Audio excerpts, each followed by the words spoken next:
주님은 이 고난주간 금요일 이른 아침인 6시쯤에 사형 선고, 십자가형을 선고받으셨습니다.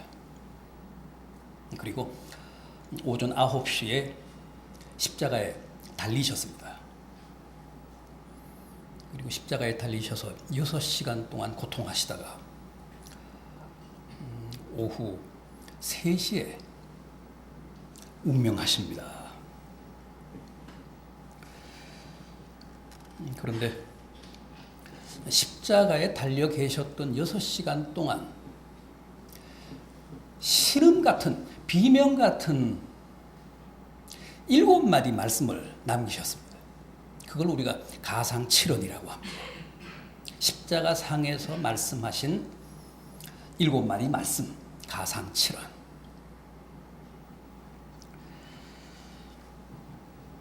그 가상칠언은 하늘과 땅 사이에서 주님이 바치신 중보의 기도셨습니다.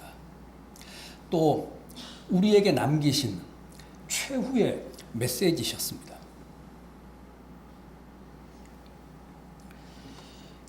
오늘 종료주일, 고난주일을 맞아서 주님이 이 십자가상에서 남기신 그 7마디의 토막진 말씀들 한번 잠시 생각해 보겠습니다. 먼저 제1언입니다. 가상 7언 중에 제1언 뭡니까?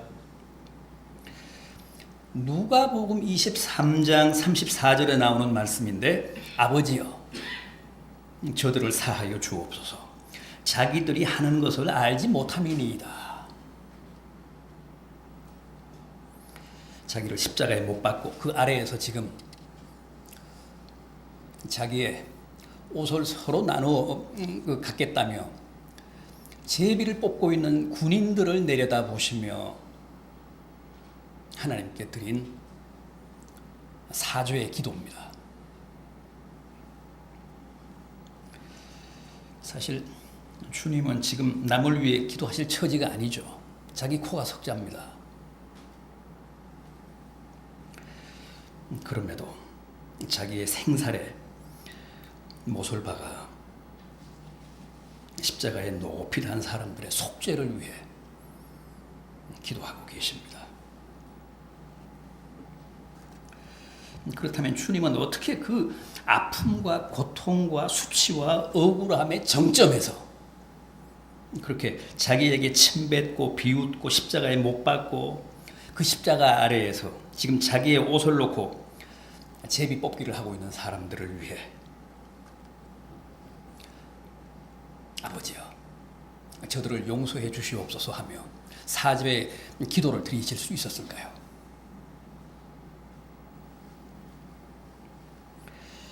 우선 사람들의 무지와 어리석음에 대한 깊은 연민을 가지셨기 때문입니다. 인생들을 불쌍히 여기셔서 그런 기도를 드리실 수 있었습니다. 아버지여 저들을 용서하여 주옵소서. 자기의 하는 것을 알지 못합니다.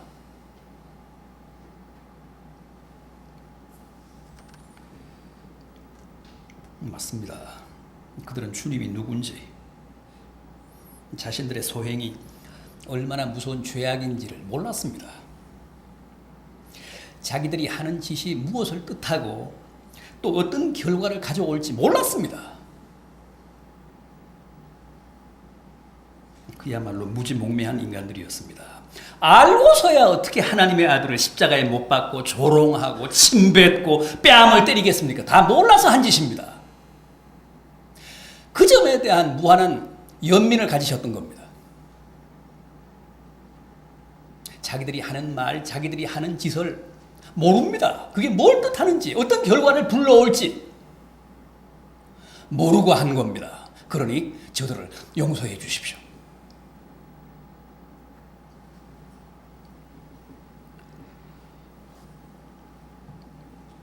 혹 나를 아프게 하고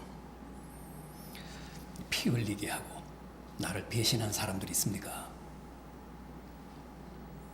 다 어리석고 무지해서 그럽니다. 차라리 주님처럼 연민을 가지십시오. 차라리 주님처럼 그를 위해 기도하십시오. 그러면 우리도 불가사의하게 그런 사람을 용서할 수 있습니다.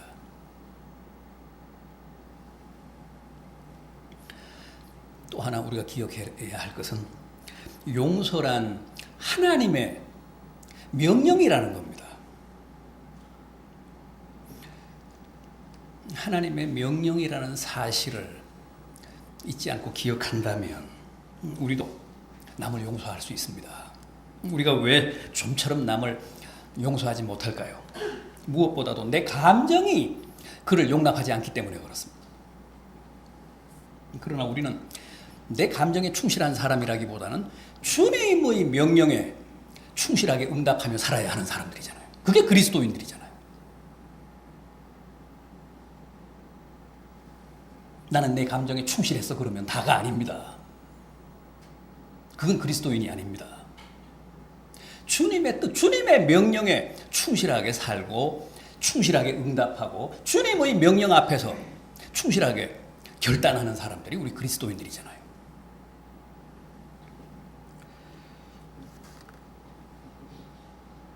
하나님은 우리를 향해 원수까지 사랑하라고 하셨습니다. 70번씩 7번이라도 남을 용서하라고 하셨습니다. 그게 하나님의 명령입니다.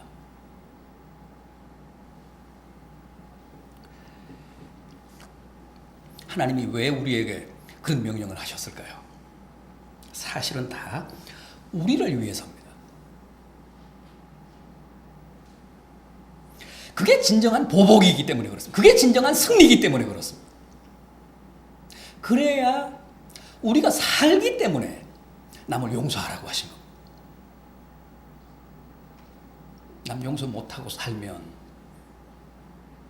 그 미움이, 그 이웃에 대한 증오가 결국은 암이 됩니다.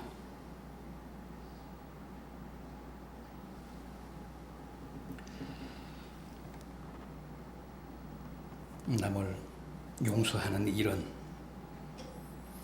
하나님의 준엄한 명령입니다.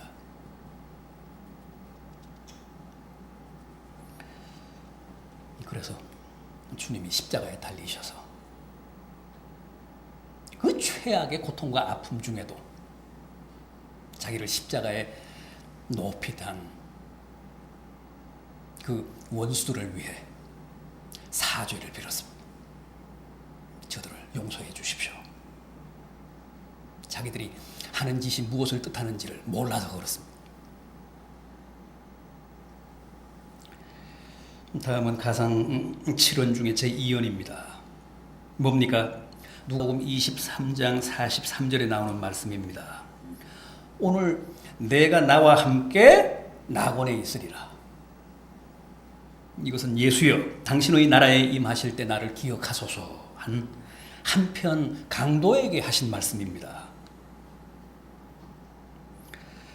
이 한편 강도는 마지막 십자가상에서 극적으로 낙원을 훔친 희대의 행운아였습니다.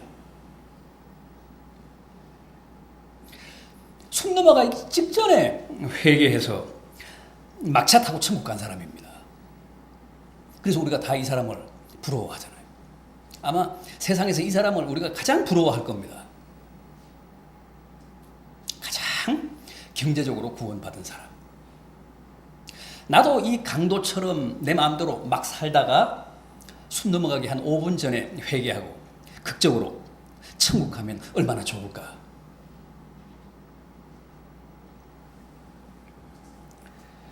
괜히 일찌감치 예수 믿어서 꼭 손해보는 것 같은 느낌을 갖게 되잖아요. 이 사람 생각하면. 그러나 절대 그렇지 않습니다. 이 강도는 막차 타고 턱걸이로 구원은 얻었지만 그러나 그게 전부입니다. 이 사람은 마이너스 인생이기 때문에 아무런 성화도 없이 천국을 갔기 때문에 천국에서 누릴 영화도 없습니다.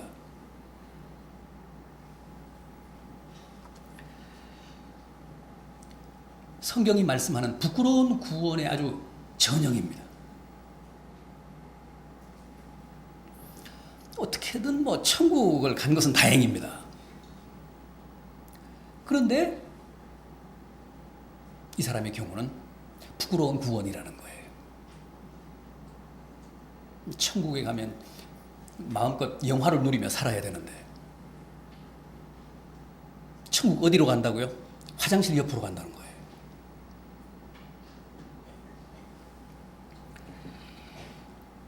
그러나 우리가 이 사건에서 하나 꼭 기억해야 할 게 있습니다.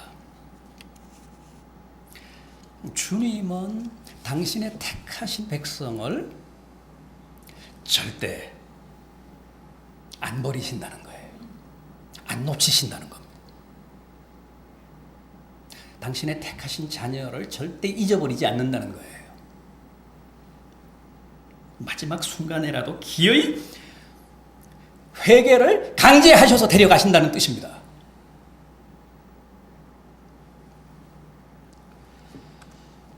살인 강도로 사형을 당하는 사형수라 할지라도 그가 택한 백성이라면 숨 넘어가기 1초 전이라도 회개시켜서 기어이 그 영혼을 챙기신다는 거예요.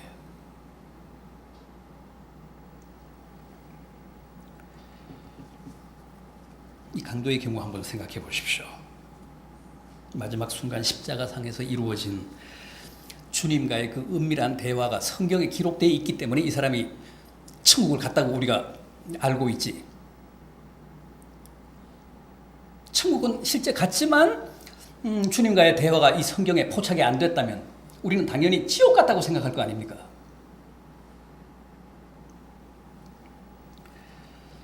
실제 이런 경우가 저는 많다고 생각합니다.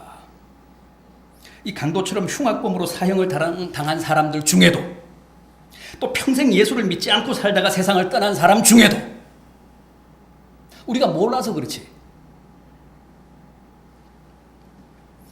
마지막 순간에 회개하고 천국에 간 사람이 없지 않아 있다는 거예요. 없다고 절대 단정할 수 없다는 겁니다. 그건 누구도 모릅니다. 그 당사자와 주님만 아십니다. 그 사람이 정말 하나님의 택하심을 입은 하나님의 자녀고 하나님의 백성이라면 주님은 반드시 마지막 순간에라도 회개시켜 천국으로 데려가십니다. 그러나 그런 사람을 절대 부러워해서는 안 된다는 거죠. 왜냐하면 그런 사람의 구원이라는 것은 그야말로 부끄러운 구원이니까.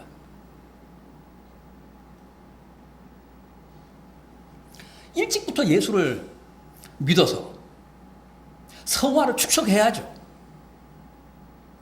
주님의 모습을 닮아가야 합니다. 그리고 천국 가야 떳떳합니다. 천국에서 누릴 영광이 큽니다.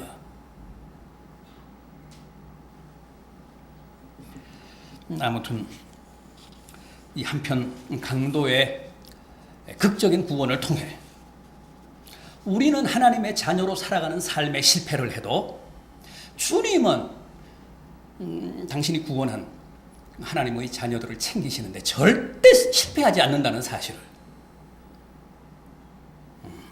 확인할 수 있습니다. 가상 7원 중에 다음은 제3원입니다.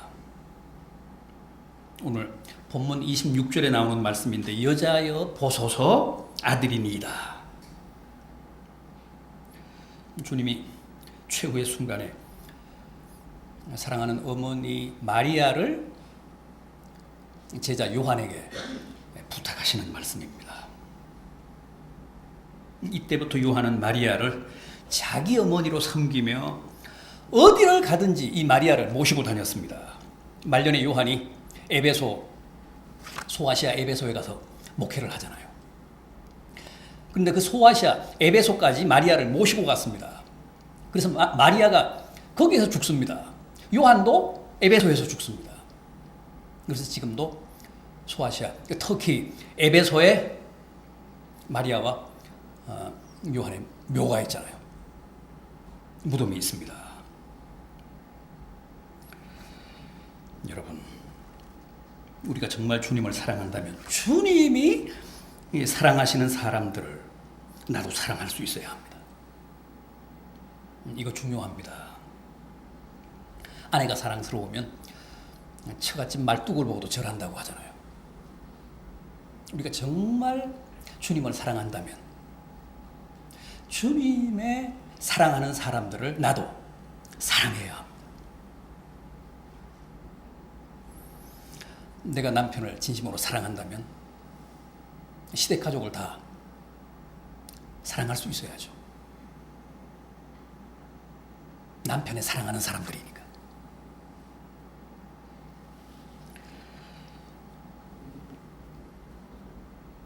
정말 우리가 주님을 사랑한다면 주님이 사랑하시는 사람들 다 나도 사랑해야 합니다. 그래야 그 사랑이 참된 사랑입니다. 요한은 주님의 모친 마리아를 끝까지 사랑하며 모심으로 주님에 대한 자기의 사랑이 진실하다는 사실을 확인시켰습니다.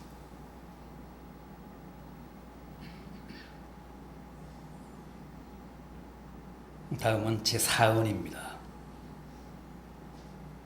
마태복음 26장 46절 엘리 엘리 라마 사박다니 무슨 뜻이라고요? 나의 하나님 어찌하여 나를 버리셨습니까? 나의 하나님 어찌하여 나를 버리셨습니까? 하나님은 주님을 버리셨습니다. 정말 주님의 이 고백대로 주님은 당시 사람들에게도 철저하게 버림받으시고 하나님께도 버림받으셨습니다. 주님이 겟세마네 동산에서 굉장히 괴로워하며 기도하셨습니다. 그야말로 피땀, 피눈물을 흘리며 기도하셨습니다. 이 잔이 내게서 지나가게 하옵소서. 가능하면 이 죽음의 쓴 잔을 내가 마시지 않게 해 주시옵소서. 그런데 그 피땀 피눈물을 흘리며 기도하셨던 것은 단지 십자가에 달리셔서 고통을 받게 될 그 육체적인 고난을 위해서만은 아니었습니다. 바로 이 하나님의 버리심, 하나님의 저주, 하나님의 심판, 이게 두려우셨던 겁니다. 이게 무서웠습니다. 그래서 내가 지금 고민하여 죽게 되었다 그랬습니다. 여러분, 주님은 죄 없는 의인으로 돌아가셨습니까? 아니면 역사상 둘도 없는 흉악한 죄인으로 돌아가셨습니까? 당연히 유사일에 둘도 없는 죄인으로 돌아가셨습니다. 전 인류의 죄를 하나님이 주님의 등에 지우시고 주님으로 하여금 흉악한 죄인으로 죽게 하셨습니다. 따라서 주님의 십자가는 주님이 대신 짊어지신 전 인류의 죄에 대한 하나님의 무서운 저주였습니다. 심판이셨습니다.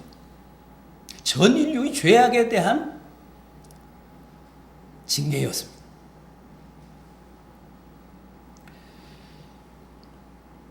그래서 묻습니다.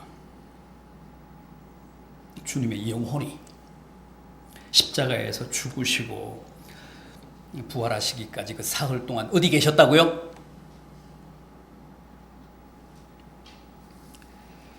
육체와 함께 감옥에 갇혀 계셨습니까? 무덤에 갇혀 계셨습니까? 아니면 구천을 떠도셨습니까?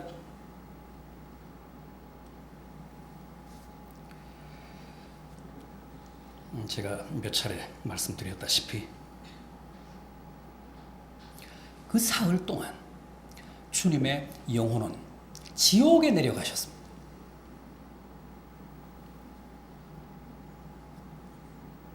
우리가 당할 지옥의 형벌을 지옥에 친히 내려가셔서 대신 당하셨습니다. 그게 오랜 교회 가르침이고 교회 신앙 고백이었습니다. 그러나 우리 한국 교회는 정서상 아직도 그런 가르침과 그런 신앙 고백을 거북해하고 잘 용납을 못합니다. 아마 오늘 이 설교 이제 하는데 틀림없이 또 여러 건의 항의가 들어올 겁니다. 한국에서는 물론이고 항상 보면 미국에서도 와요. 항의하는 거예요.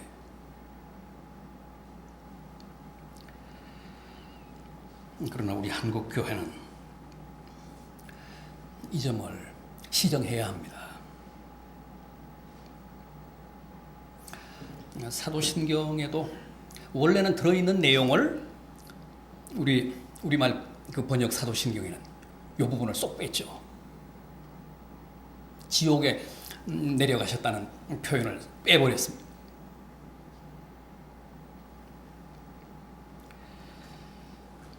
이게 기독교 구원론의 백미입니다.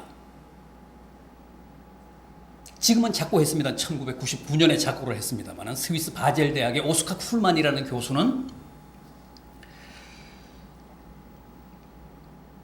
주님이 십자가에 달리셔서 그 영혼이 지옥에 안 내려가셨다면, 지옥에 안 가셨다면 앞으로 우리가 가야 된다고 합니다. 주님의 영혼이 지옥에 안 가시고 육체만 십자가에서 고난을 당하셨다면 그건 반쪽짜리 구원론이라고 했습니다. 우리 영혼의 속죄는 그러면 누가 해주냐고 물었습니다.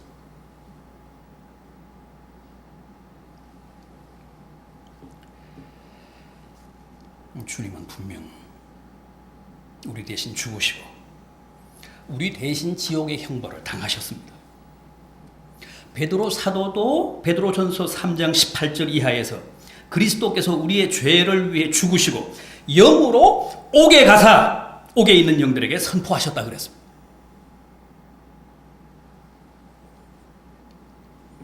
따라서 주님이 십자가를 앞두시고 그토록 고통스러워하시며 죽음의 쓴 잔을 피하고 싶어 하신 것도 다 이 지옥의 형벌 때문이었습니다. 엘리 엘리 라마 사박다니, 하나님 하나님 어찌하여 나를 버리셨습니까? 라는 탄원도 이 지옥의 형벌 때문에 버리셨다고 표현하신 겁니다.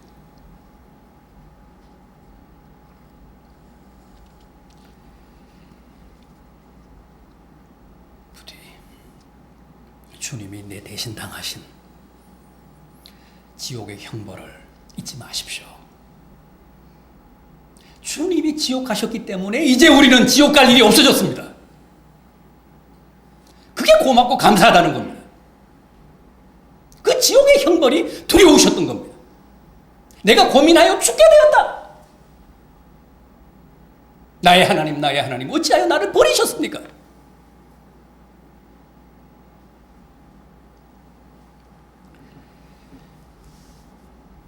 다음은 오늘 보면 28절입니다.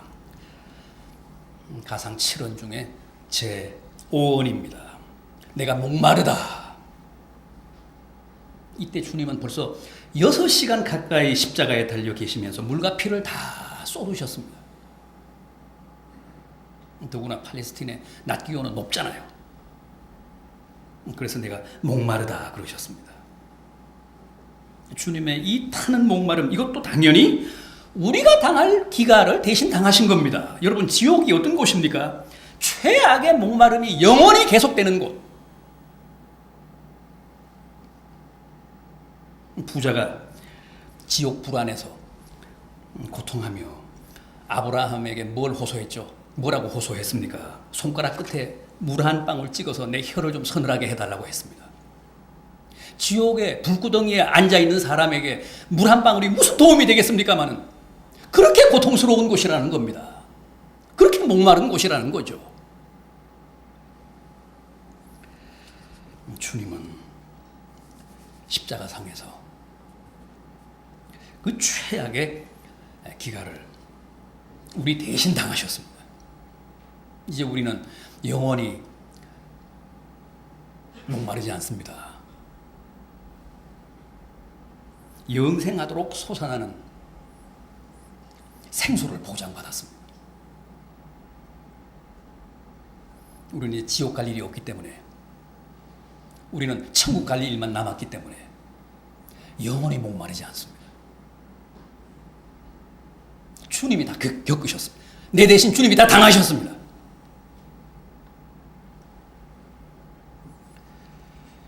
제6원입니다. 다 이루었다. 오늘 본문 30절에 나오는 말씀입니다. 다 이루었다. 뭘 다 이루셨다는 겁니까? 뭘 다 이루셨다고 했죠? 먼저 하나님의 공의를 이루셨다고 했습니다. 다 이루셨다라는 말씀의 뜻은 하나님의 공의를 이루셨다. 공의란 죄는 벌하고 의인은 상 주신다는 하나님의 절대적인 속성을 말합니다. 하나님은 반드시 죄는 심판하셔야 합니다. 의인은 상 주셔야 합니다. 그런 절대적인 속성을 가지신 분이십니다. 그런데 모든 인간이 다 죄를 범했습니다. 그래서 모든 인간을 다 벌하고 심판하지 않으면 안 되게 됐습니다. 그런데 주님이 그 모든 사람의 죄를 지시고 그 모든 사람의 저주를 홀로 당하셨습니다. 주님이 우리 대신, 모든 사람 대신 십자가에 홀로 달리셔서 지옥의 형벌을 당하셨습니다. 그렇게 하심으로써 모든 사람에 대한, 모든 죄인에 대한 하나님의 공의의 속성을 성취하셨습니다. 관철하셨습니다. 다음은 사랑의 속성을 이루셨다는 겁니다. 하나님께는 공의뿐만 아니라 사랑이라고 하는 절대적인 속성도 있잖아요. 원수를 사랑하고 남의 허물을 70번씩 7번이라도 용서하고 친구를 위하여 목숨을 버리고 무조건 사랑하고 무한대로 사랑하는 아가페, 그게 하나님 사랑 아닙니까? 그게 하나님의 속성입니다. 요한 1서는 하나님은 사랑이라 그랬습니다. 그런데 주님이 십자가에서 우리를 위해 대신 죽으심으로 우리를 영원히 살려주심으로써 그 하나님의 사랑을 온전하게 성취하셨습니다.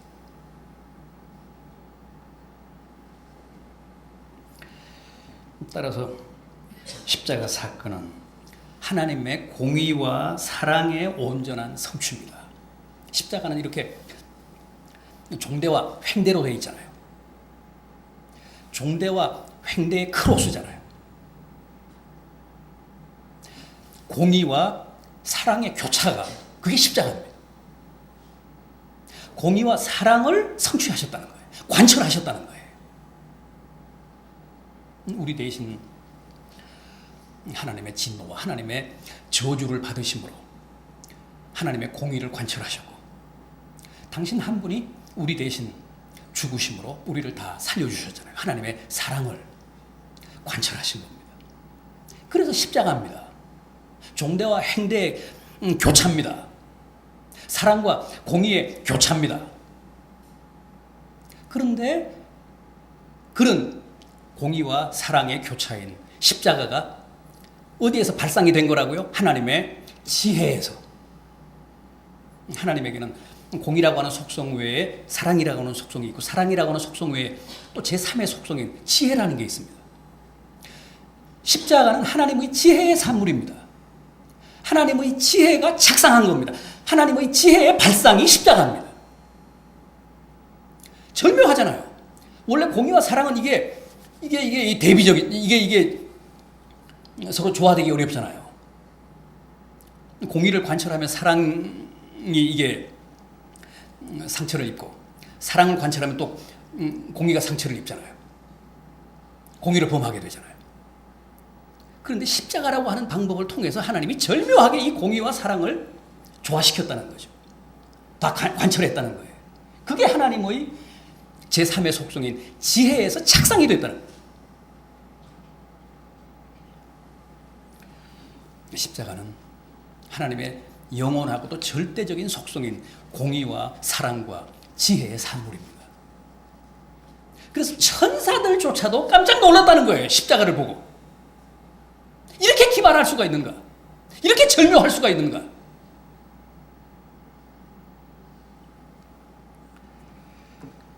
이제 마지막 제 7원입니다. 아버지여 내 영혼을 아버지 손에 부탁하나이다. 누가복음 23장 46절에 나오는 말씀입니다. 십자가형이 무서운 이유가 뭡니까? 절대 빨리 죽는 걸 허락하지 않는다는 거죠. 서서히 조금씩 죽게 한다는 게 그게 무서운, 그게 끔찍한 겁니다. 십자가에 달리면 보통 10시간에서 15시간 가요. 못을 박지만은 이게 큰 핏줄은 다 피하잖아요. 그래서 이게 급하게 죽지 않습니다. 심지어는 이틀씩 가는 사람도 있다고 그럽니다. 그래서 그 가족들이 와서 그 뇌물을 주잖아요. 군사들한테. 빨리 창으로 찔러서 빨리 죽여달라고. 주님은 비교적 빨리 운명을 하셨습니다. 6시간 걸리셨으니까요. 그런데 그 6시간 만에 그 운명을 하시면서 마지막으로 남기신 말씀이 바로 아버지요 내 영혼을 아버지 손에 부탁합니다 하신 말씀이었습니다. 이게 가상 7원의 마지막 제 7원입니다. 여러분, 우리는 누구나 마지막에 주님처럼 이런 부탁, 이런 기도를 드릴 수 있어야 합니다. 생각해 보십시오. 죽음 앞에서 자기의 영혼을 부탁드릴 아버지가 없는 사람은 정말 불행한 사람입니다. 우주의 고아입니다. 영원한 고아입니다. 아버지가 있어야 합니다. 돌아갈 본향이 있어야 합니다. 죽음은 닥쳐왔는데 자기 영혼을 부탁드릴 아버지가 없다거나 돌아갈 본향이 없다면 그 사람보다 더 불행한 사람은 없습니다.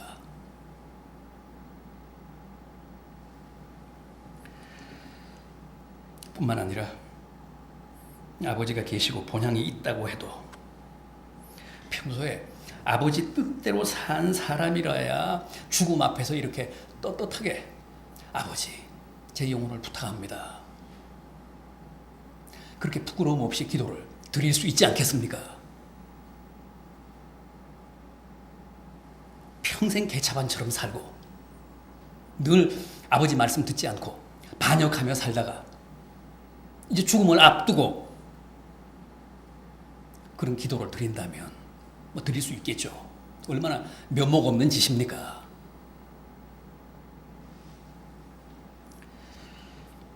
주님은 마지막 순간까지도 제 뜻대로 마옵시고 아버지의 원대로 하십시오. 십자가에 죽음을 앞에 놓고 기도하실 때도 아버지 뜻대로 하시라고 했습니다. 저는 이 죽음의 쓴 잔을 피하고 싶은데 그게 아버지 뜻이 아니라면 마시겠습니다. 아버지 뜻대로 하옵소서. 그랬던 분이었기 때문에 이렇게 마지막 순간 아버지여 내 영혼을 아버지 손에 부탁합니다. 스데반도 이렇게 기도하고 죽었습니다.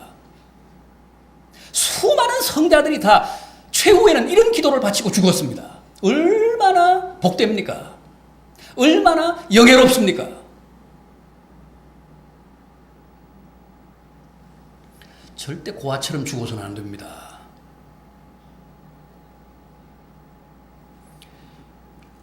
주님처럼 이렇게 기도하며 죽어야 합니다. 부디 살아생전 아버지 뜻대로 아버지 원대로 사셔서 마지막 죽음 앞에서 주님처럼 이런 기도를 바치고 세상을 아름답게 마무리하는 복된 성도들 되시기를 진심으로 기원합니다.